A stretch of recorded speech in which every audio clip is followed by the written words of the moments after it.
नमस्कार, हम रिंकू तिवारी आप लोग खतरा भोजपुरी में जनेऊ के गीत लेके आयल बनी।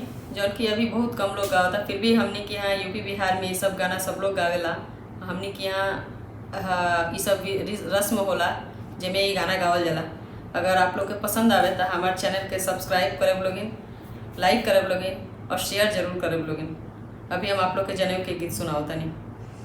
अरे बाबा है झूलाना है बाबा से हो बाबा रूसी हो गई नी बेदी पर से उठी हो गई नी ना बाबू के जाने। अरे दादी है गायत्री दादी बाबा के मनाई दीना बेदी पर बैठाई दीना होई जासु हमारो जाने।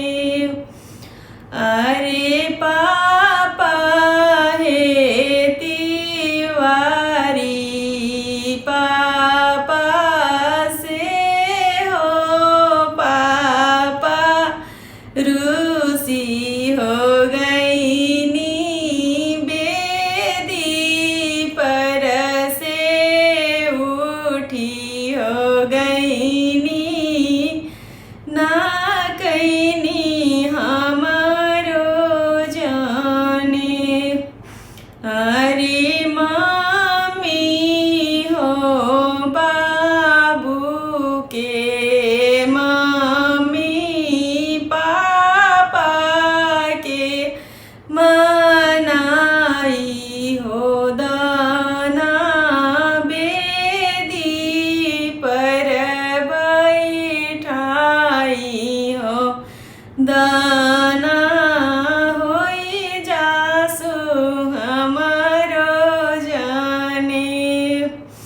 अरे चाचा है मानस है चाचा से हो चाचा रूसी हो गई नी बेदी पर से उठी है गई नी ना कहीं हमारो जाने।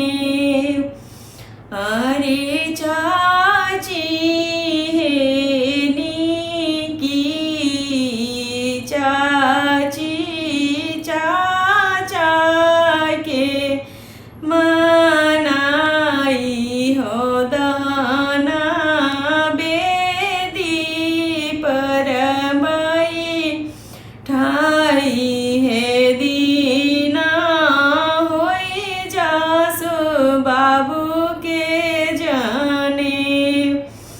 आहे फूफा है सब फूफा लोग से हो फूफा रूसी है गई नी बेदी पर से उठी हो गई